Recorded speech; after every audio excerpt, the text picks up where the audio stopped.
What's up guys, and welcome to my YouTube.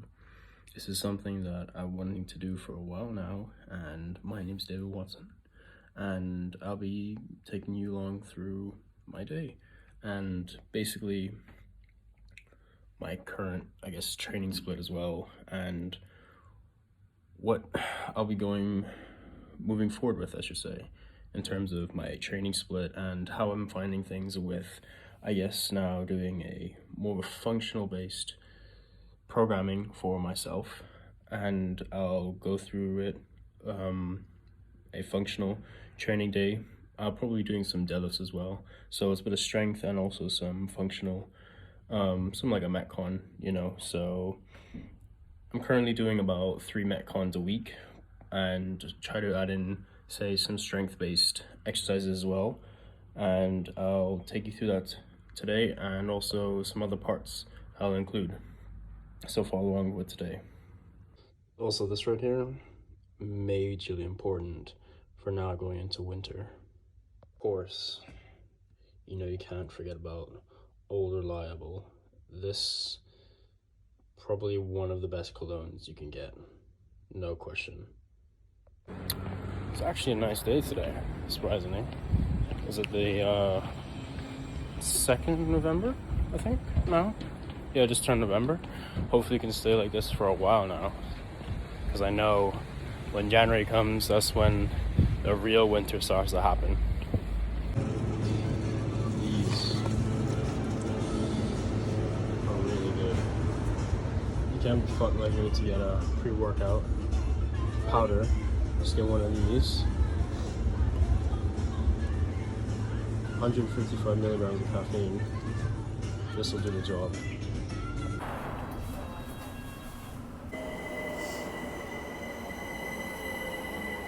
So yeah, for the workout today, I've got heavy deadlifts for 4 sets for 1 rep at 210, and I have 2 back off sets at 180 for 5 reps.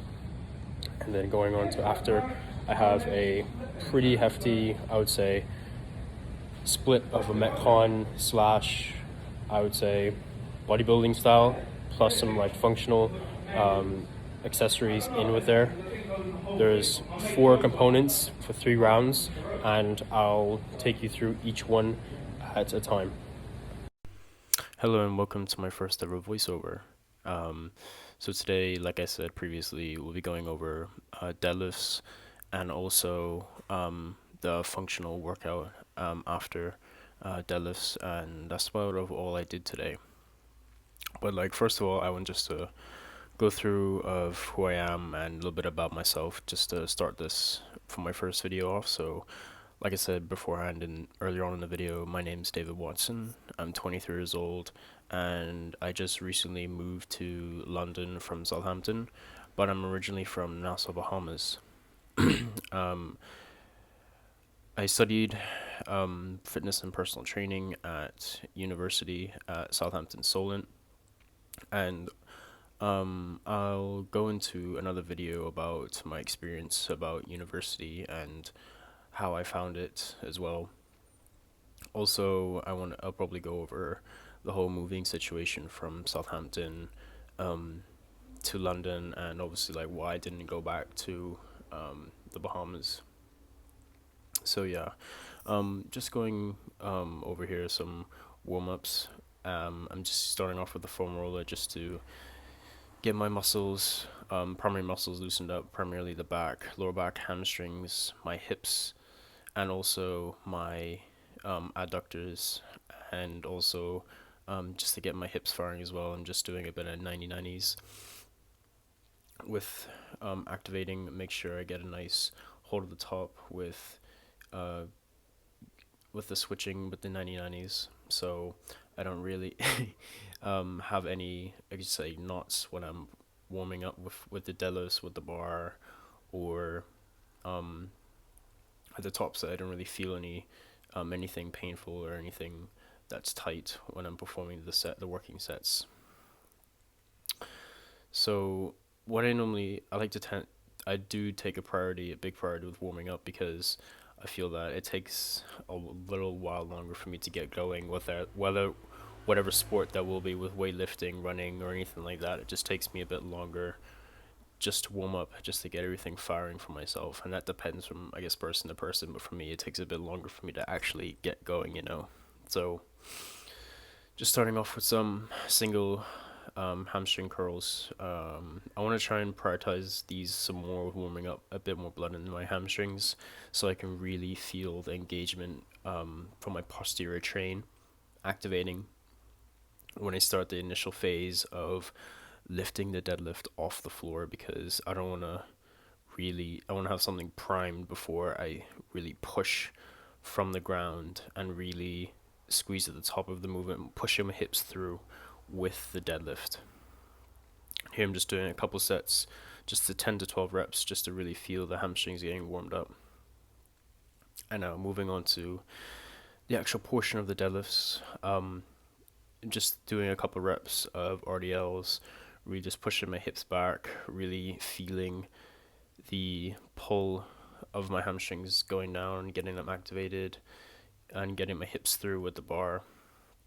I just do like a couple reps here, just one set, just to really get a feel for the movement, really get my foot placing a bit better, and also my hand positioning.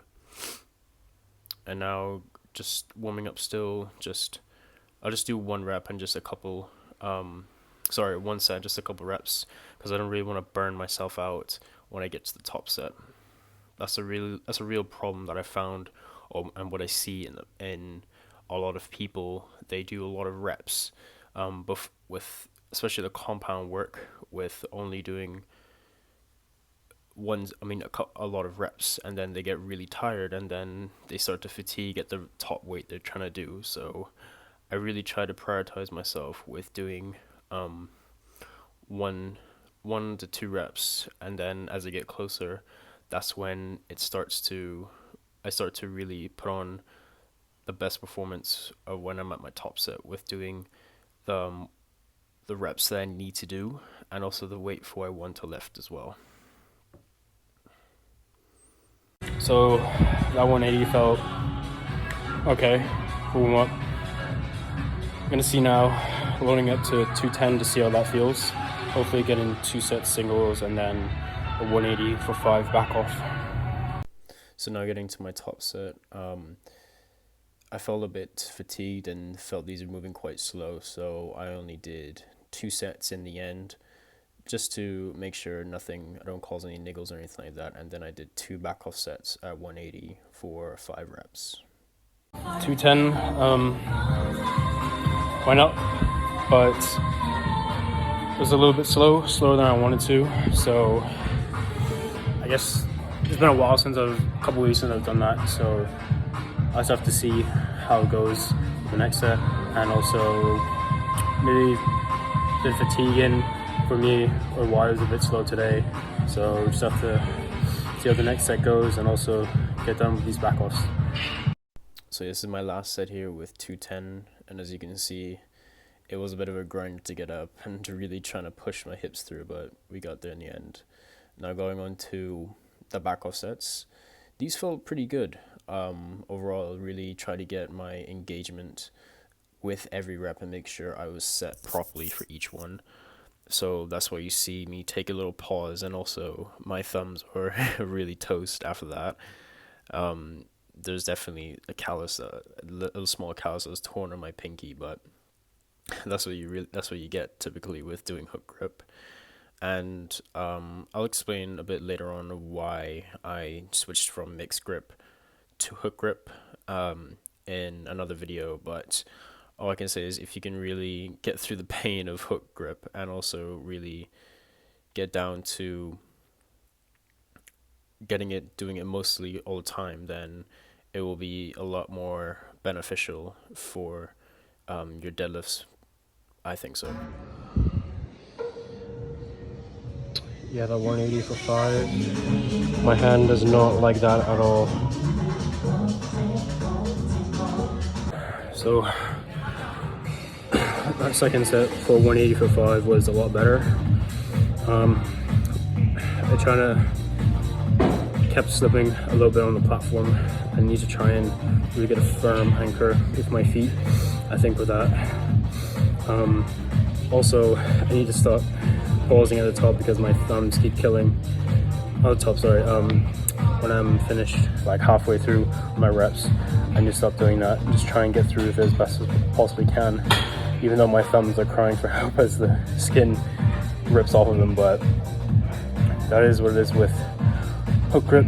But overall, I would say that deadlifts were pretty good, a bit slow, but I mean that's expected when you don't do them regularly or week in, week out.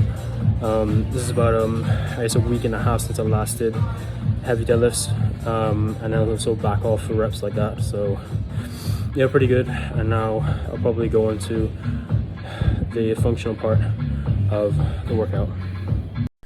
So yeah, now going on to the functional part of the workout.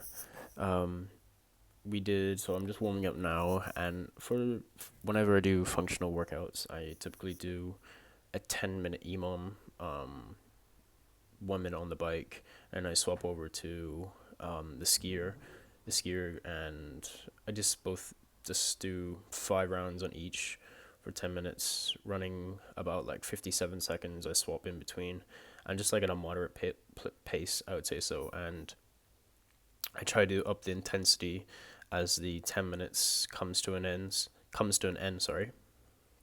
And I found this works really good for me, just to get my heart rate up, and also just to get the blood moving throughout the body, in my legs, and also in my upper body as well.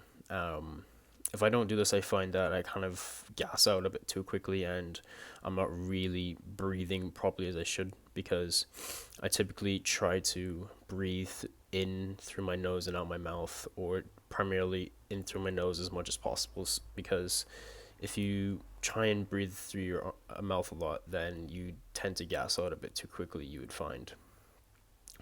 So yeah, for the workout, I got this from March On, and then I adjusted some of the components to it to fit in of what I had for today. So the first part is 3 rounds at a 1,000-meter bike, and then doing at a steady pace, nice and controlled breathing.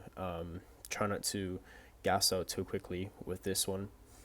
And then after this, we're going on to a 40-meter kettlebell suitcase carry.